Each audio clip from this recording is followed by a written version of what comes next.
So was everybody able to find the course materials on Moodle? That's been accessible now? Okay. Good. Good. So I posted some things there. I posted the syllabus. I posted um, the the first couple readings. I posted chapter one of the textbook, which was one of your assigned readings for today, as well as one of the supplementary readings, the first chapter of the John Dale's book, Pollution, Property, and Prices. So I posted that. I also posted a couple of the upcoming readings for next week as well. There's a couple readings there on sustainability, which we'll discuss probably on Monday. So those materials are there to look at, and I'll continue to post more of those supplemental readings as we get to them. The references are also in the syllabus if you want to try to find those online. A lot of those are available through probably through the Colby library system. You can get the electronic versions of those in many cases. So those materials are there. The syllabus is there, so hopefully you've had a chance to look over that. Are there any questions at all about the course from last time?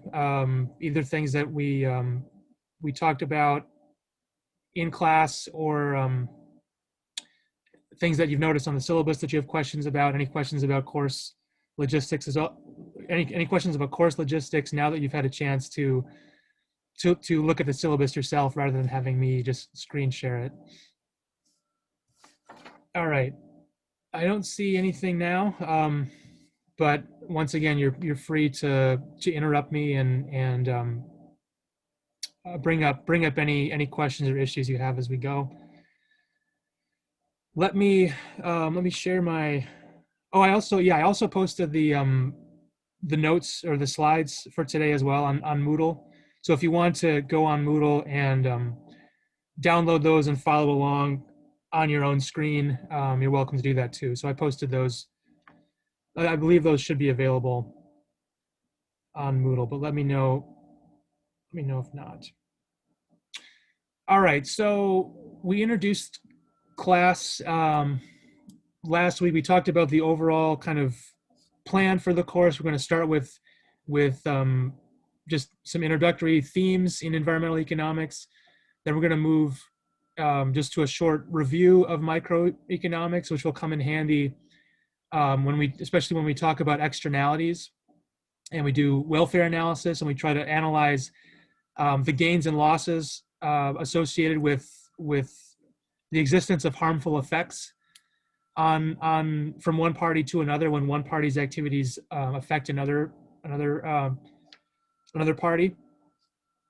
So that welfare analysis will be really central to that externality section. And then we'll continue on from there to talk about different aspects of economic theory as it applies to the use of public goods and common property resources, things like fisheries and common pasture, or even like groundwater aquifers have that same common resource property. And we'll flesh out some of that theory later on. And then after we go in depth in some of that theory, we'll look at particular resource issues, some of the particular aspects of fisheries and forest and land management and wildlife, water, particular things about those that make those unique in terms of how you'd want to approach them for management. So for right now, we've got a kind of a little bit of a puzzle that I left off with last class. So my screen is visible, correct? Okay, so my screen's visible. Just wanted to make sure I didn't proceed without having that be seen by you guys. This was the first puzzle that we went over. We've got this situation where a location in the world that has abundant rainfall. It's one of the wettest places in the world. This village of Cherrapunji, India, gets 750, or sorry, 450 on average inches of rainfall per year. And they've, not every single year, but regularly over the last decade or so, they've experienced water shortages. At the same time, you have a country like Israel, which is located in one of the driest areas of the world, and they don't have the same kind of chronic, systematic shortage of water that Cherrapunji does. And it's just, I think this illustrates very importantly the fact that um, the amount of a resource that you have is not nearly as important as what you do with it. So it's possible to have a huge abundance of a resource and misuse it, and not steward it, not manage it well, and you can have resource problems even if you have an abundance of stuff. And then the opposite of that is also true. You can have very little of something, you can have a very small amount of something, use it well, uh, really micromanage it, ensure that the incentives are right so that people are just using, enough of what they need and not having reasons to go into excess. And if you do that, you can get by, and you can actually thrive in a context where you have a very small physical quantity of the resource. So there's a lot of um, there's a lot of invisible, intangible kinds of things behind the scenes that determine the outcome of having a small or large amount of a natural resource. It determines whether or not that resource produces good outcomes in society, or whether or not it produces bad outcomes in society.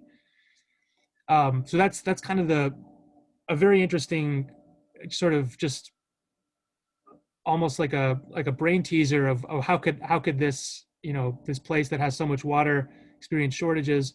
What really happened is, like, they had sort of gotten used to having this huge amount of rainfall for so long, and so they never had to develop systems of water collection and rain harvesting, and systems to store it um, before it runs off. And so they sort of got used to having a lot, and then the rainfall kind of um, dropped a little bit. Like it sort of, over time, it sort of, the amount of rain they got reduced by a certain amount, and it was enough to, like, because they weren't getting as much as they had before, there's sort of the lack of storage, the lack of rain harvesting ended up being critical in the conditions where they had a little bit less rainfall than they were expecting. And so um, it's kind of again, it's a lesson in kind of what you do with the water, what you do with the resources you have is very important. And I should also point out too that Israel, so they don't have much rainfall, but so what that leads them to do is they have to recycle a lot of wastewater. So they have to, after water is used, for household use, they have to send it to a treatment plant, clean it up, and then they send it back into the city to then be reused again after it's been treated. So there's because they have so little, they have to be very careful. They have to recycle it. They also have one of the most sophisticated systems for desalination. So they take water, salt water, and uh, they evaporate the water, and they collect the evaporated water to remove the salt. And that's very expensive, but if you don't have much water, it's the best option you have. And so you develop a system where you ensure that you have water even when there's not a huge amount of rain.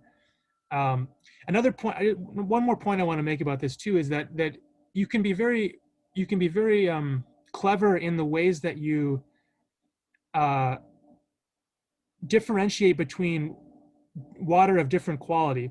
So, for example, you don't need pristine, crystal clear water to flush down the toilet.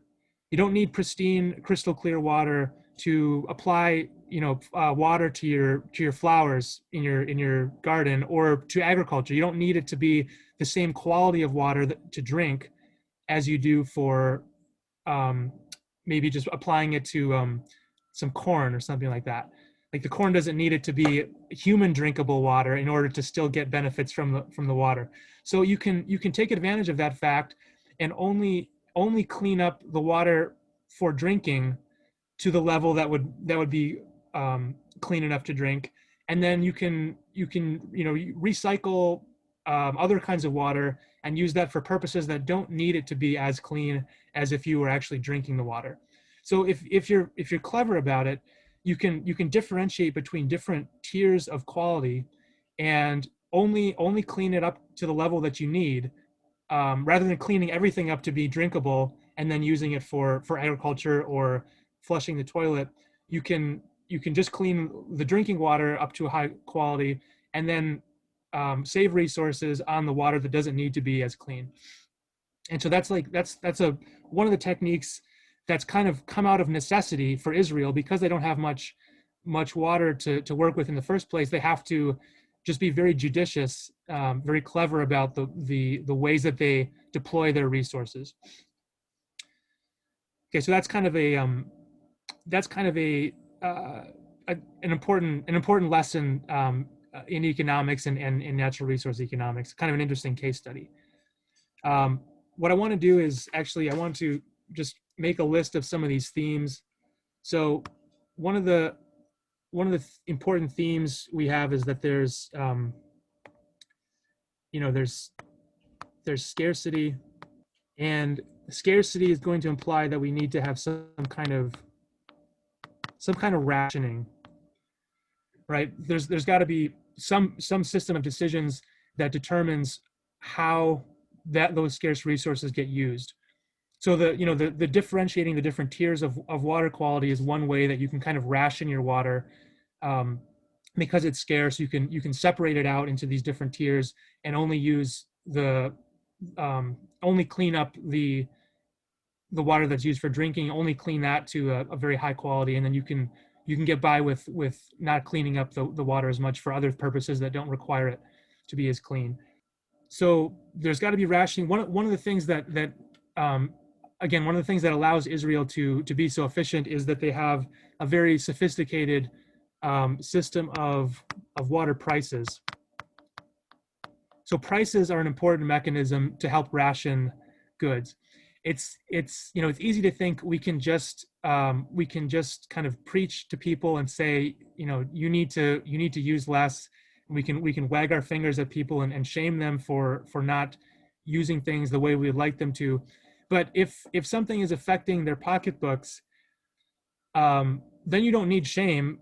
You just have incentives. You have something that they are going to respond to because they care about their own income. They care about they don't want to spend, all their income on water. So they're going to be trying to use it as judiciously as they can in order to not have to spend more than they need to on water. So it leads prices, having correct and high enough prices for water is going to be something that gives people natural incentives to try to just get the most out of it that they can, rather than being careless with that resource. So another kind of going along with that, incentives are another really important theme from that story as well. I have a second puzzle. So these numbers might not be exactly current. This is from a couple years ago, an article from a number of years ago. So I don't know if these exact numbers are correct, but the pattern and the kind of the main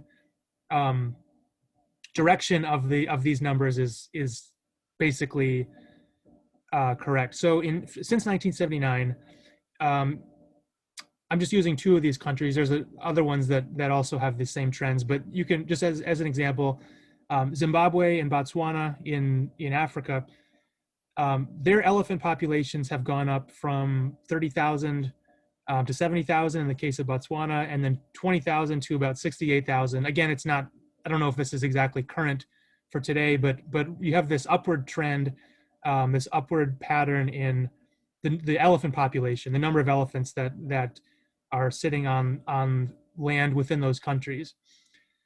At the same time, since roughly the same period, you have Tanzania and Uganda, whose elephant populations have shrunk pretty substantially.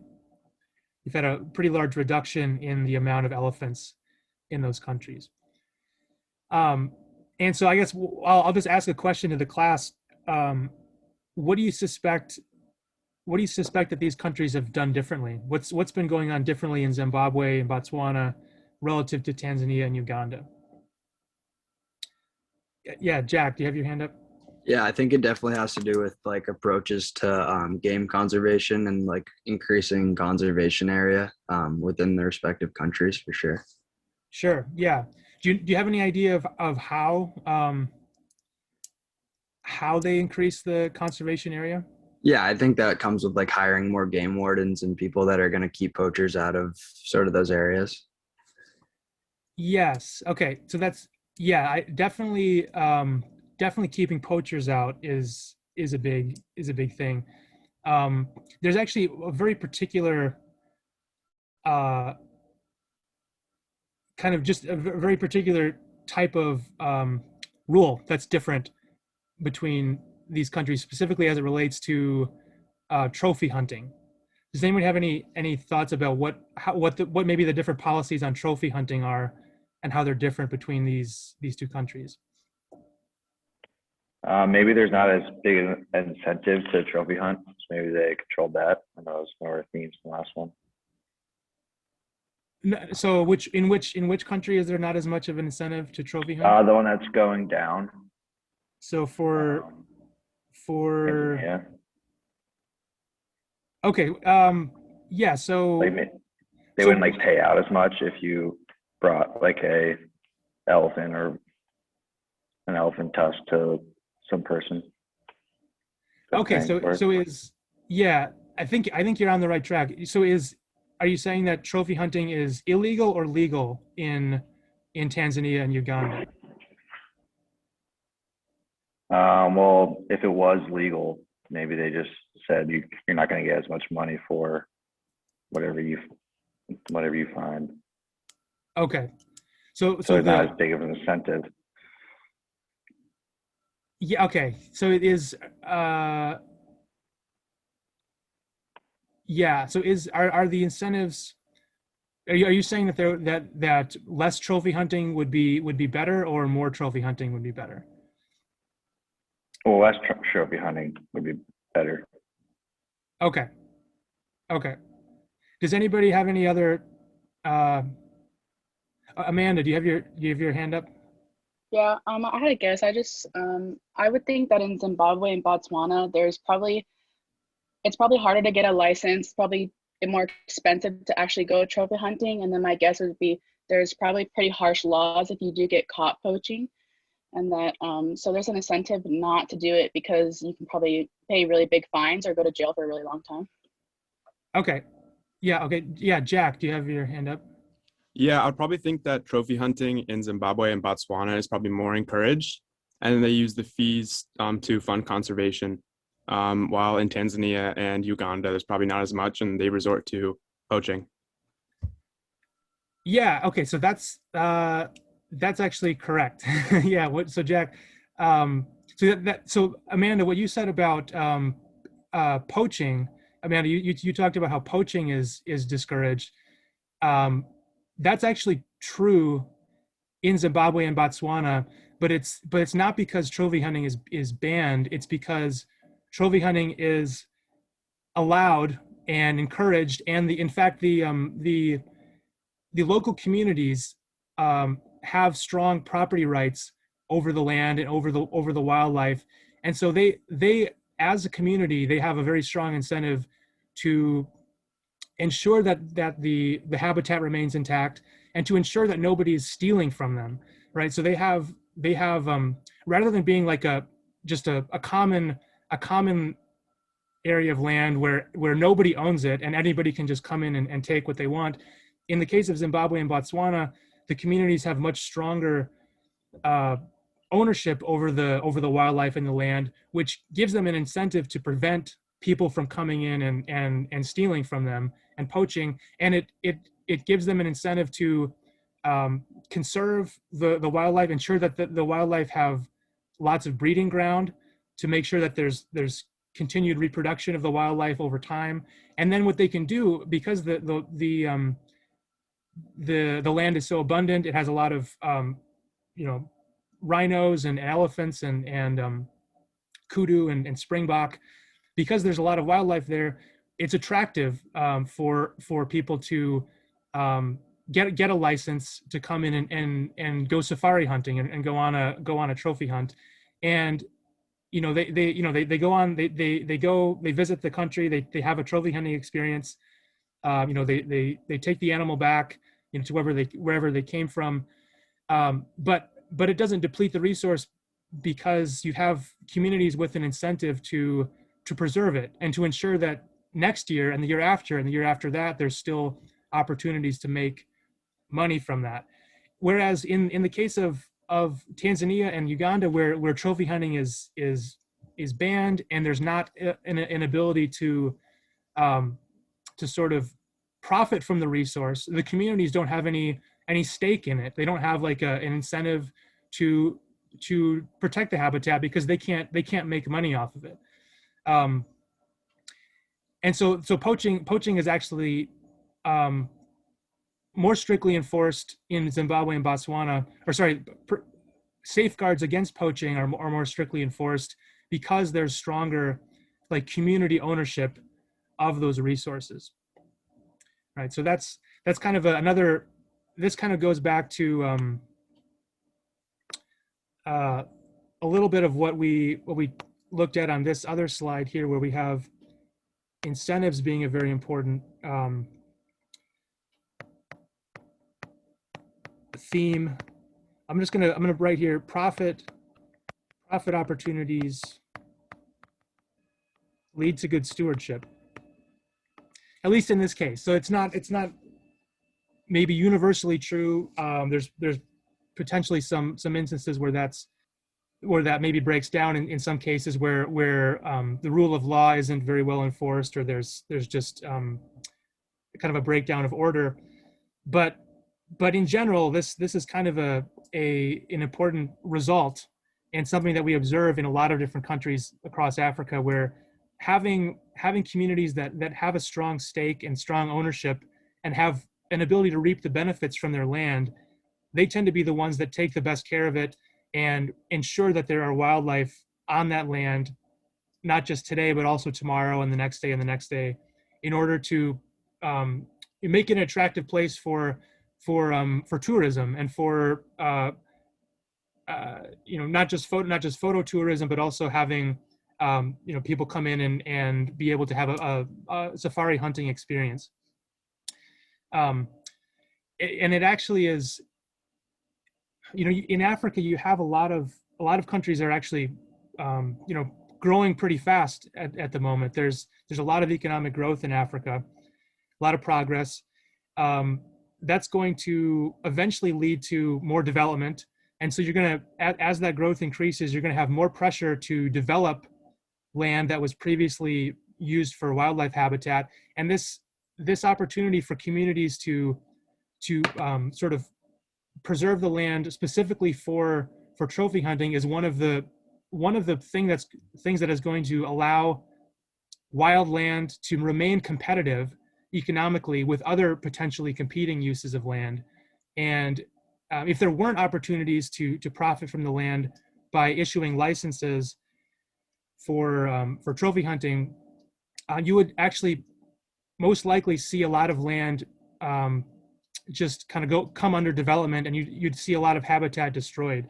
And so I think there's some economists who are really they really see trophy hunting as one of the big mechanisms to protect wildlife habitat in Africa against the forces of development, which are inevitable. It's important that Africa gets an opportunity to grow economically and experience prosperity. And I think a lot of economists believe that's going to be trophy hunting that is going to keep wildlife and keep the landscape kind of pristine, rather than having incentives to develop the land and just turn it into manufacturing or industry or things like that. So that's the second puzzle I wanted to bring up. There's one more. We have, again, we're back in Zimbabwe, and we have a satellite photo here of a plot of land, and there are some areas of this, and you can tell very clearly there's a nice clean line down the middle where you have green, and you have the left-hand side of this picture much less green, a lot more brown, and less vegetation, less trees, less grass. Does anyone have any idea of kind of maybe what's causing this such a stark distinction that you can see from space, essentially? It's a related point to the wildlife example, but it's a similar concept at work again. So this gets to let me go back to the themes. Let me duplicate this. All right, so I've got the previous themes here, and then I've got another list of themes I want to put down here. This is an important word that is hard to define, but the word is institutions. It's very broad. It's a very general term that applies to just a very wide range of concepts. What I mean by institutions is essentially the rules of the game.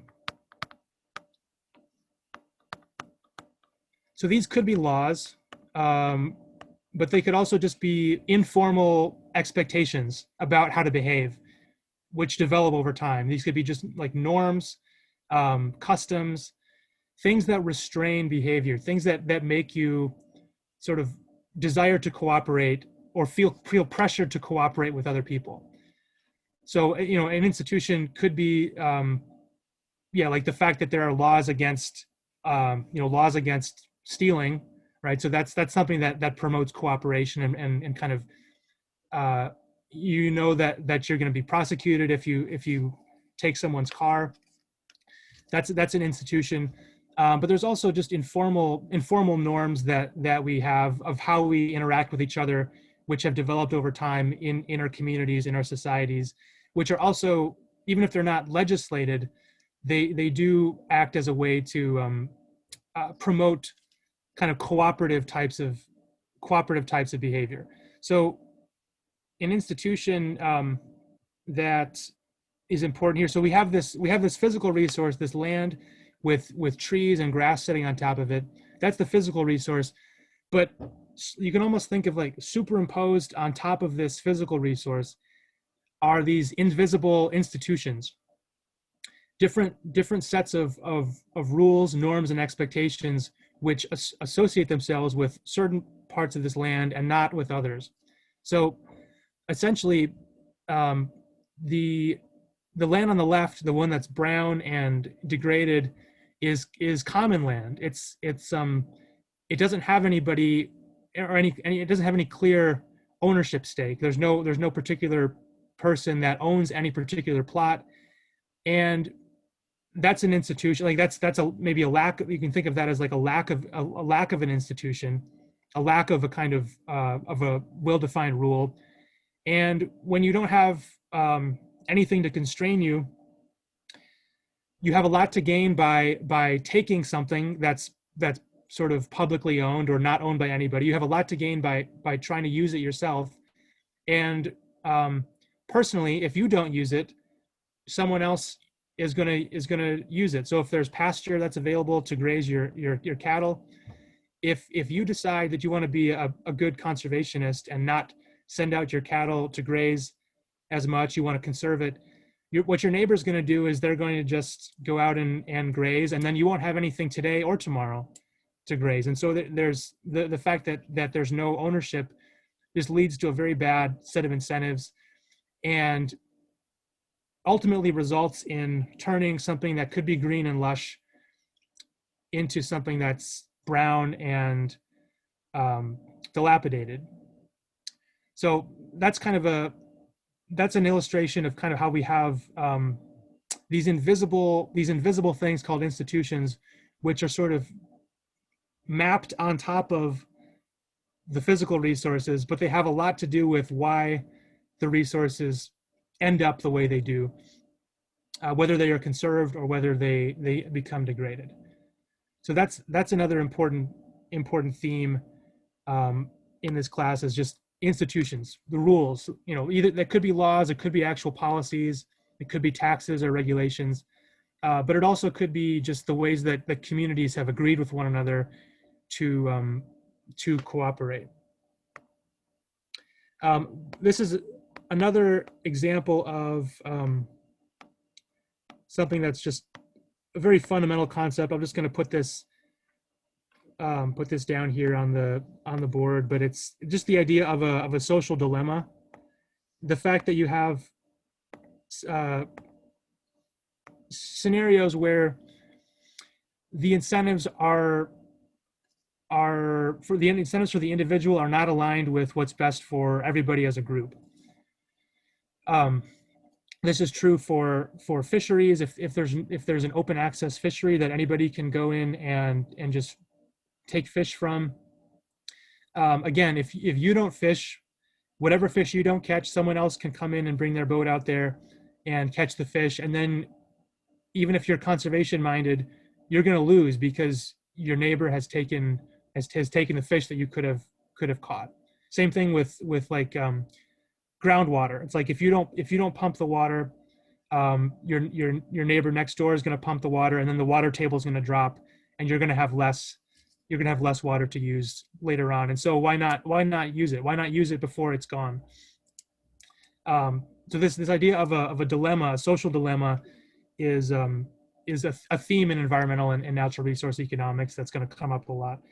You can kind of think of this. One way to think about this dilemma is, imagine you go to a restaurant, and instead of you pay for your meal, whatever you order, the restaurant decides we're going to take everybody's meal and the cost of everybody's meal and just divide it by the number of people that dined here tonight, and you're going to split the bill all equally. Right? So if that's the case, why not just order another glass of wine, or why not have another entree to go, right? Because the bill's going to be split by everybody. Whereas if you're paying for it all out of pocket yourself, you're going to consider carefully whether you actually need that second glass of wine, or whether you want another meal to go. So that's an important kind of that's an important source of the problem for a lot of these natural resource issues. The question in the chat about dilemmas being considered part of institutions, it's related. So the fact that you can sort of think of it like institutions exist in order to solve dilemmas. So dilemmas are kind of, dilemmas emerge anytime you have just sort of common property or ill-defined ownership, and then institutions exist in order to resolve those potential conflicts or those potential bad outcomes that would result from not having good incentives. And I guess an example, going back to the restaurant example. So if you're splitting the bill with a bunch of strangers, you're definitely likely to not care that much about the fact that if you getting a second glass of wine affecting other people's bills, because you don't really know them, and it's anonymous, so you're not going to get caught. But imagine you're with a group of 5 or 6 friends, and you all decide to split the bill together.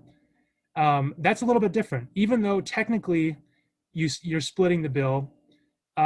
There's some kind of social pressure not to be a jerk and not to exploit your friends, and so you're going to be more constrained if it's people that you know, because you're going to be interacting with them again, and you're gonna want to, you care about what they think of you, and so you act in a way that's different than you would if say you were splitting the bill at a restaurant with 20 or 30 other just people that you've never met and probably will never see again. So that's maybe kind of an example, like the friends at a restaurant splitting the bill example is perhaps an example of like an informal institution. It's like there's some social pressure not to exploit your friends. You have kind of a certain amount of social connection and mutual understanding and mutual respect that causes you not to just completely go crazy in a scenario like that. Whereas there's not those same restraints in a case where you're interacting with a lot of strangers that you've never met before and maybe will never meet again. So it's, yeah, those two concepts are very very interconnected. And then I think the last point I just want to kind of write down here, one of these big themes is that there are trade-offs, and this doesn't come from the puzzles necessarily, but it does come from environmental economics. And there's actually, so in the John Dale's book chapter, in the Dale's reading, there's an example of, I think it's on page 7, I believe. At the bottom of page 7, it talks about how, you know, one use of a water course is, you know, with using it for swimming or boating or withdrawing the water for drinking or household use. And another competing use is using it for disposing of the byproducts of a manufacturing process. So those are two uses of water which compete with one another. And if you want to use more of the water for drinking or swimming, you're going to have to use less of it for the production of those other goods. And then similarly, if you want more of those goods, you're going to have to either live with a little bit lower quality water or find a way to clean up that water, which is going to be costly. And so in either case, there's a trade-off associated with using the water in any particular way. You always give something up by deciding to use a resource in one way and not in another. And so that's just a big theme of the course. There's value in the environment to being able to dispose of the byproducts of manufacturing processes. I mean, we consume food, we consume, you know, electronics, we buy clothes, we heat our homes in the winter. All of these things have byproducts which end up back in the environment, but they give us human benefits as well. And so there's a balance. There's always a balance that needs to be struck between these different uses. We don't want to just live in caves and not ever even light a fire, because that would cause smoke to come out of the cave. You know, so it's important to remember that there are benefits to activities which result in pollution byproducts. It's just a question of how we manage that, how we clean that up, and how we make choices about these different uses of the environment. So that's kind of the fifth main point, or I guess the main theme. I mean, these are just themes that I kind of, as I reflected on the material in the course, I thought these were kind of important ideas for environmental natural resource economics that are going to come up again. So that we have the scarcity idea, we have the idea of incentives, we have institutions which exist to solve social dilemmas, and then simply we have the fact that there are trade-offs. Just some kind of introductory material from the book. There's a distinction made in the book, and it's it's a distinction that exists in real life between environmental economics and ecological economics. And so the main difference is the way that they see kind of the role of humans relative to the earth, the way that they bring in other values besides just human values, the way that they try to integrate different perspectives. Environmental economics is kind of just simply the application of, economic principles to, it's just kind of taking the tools of economics and applying them to a context, maybe where they don't get typically applied, which is in environmental and natural resource issues. So that's gonna be the kind of a lot of the core theory that we go over in this class. We're gonna look at chapter 3, 4, 5, 6, and 7, which deal with these kinds of core tenets of environmental economics. The idea of externalities. An externality is some effect which is a byproduct of one person's action, that has an effect on somebody else who didn't give them permission to do that thing specifically. So if one person buys something from another person, those two parties that agree to the transaction, they're in agreement with each other. They're in agreement with each other that it's a good thing that they make that trade. But if there's some byproduct of that trade that affects somebody else, that third party didn't necessarily agree to the fact that that transaction was going to affect them, and that's an externality. It's something that's external to the transaction between the two parties. And so there's a way to analyze that, which we'll cover in chapter 3. There's also kind of the thing that I just described about the existence of dilemmas. We can look at that problem a little bit more formally too, with some graphs and with a little bit of math, to get a kind of a better understanding of exactly how that problem works, and exactly how the incentives work and are misaligned. And that'll come up in chapter 4 when we talk about common property, resources, and public goods. And then other issues that are in sort of underneath the umbrella of environmental economics are these theories of how to use resources over time, how to balance off present versus future concerns, and then how to value environmental goods and services which are not typically accounted for in markets. So even though things aren't directly traded in markets, there are techniques in economics that allow us to give some estimate of what people might be willing to pay for those things if they were forced to pay something. So we can't always charge a price for everything, but we can measure some things. We can look at, for example, if you're looking at the value of like a park or a recreational area, you can find people that took a trip to that park, and you can ask them how far they traveled in order to get there.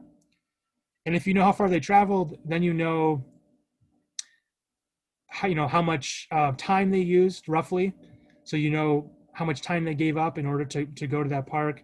You know roughly how much it cost them to operate their car. I mean, you can look at their car and figure out, okay, is this a small sedan, or is this an SUV? And then you can get some estimate of maybe how much gas they used.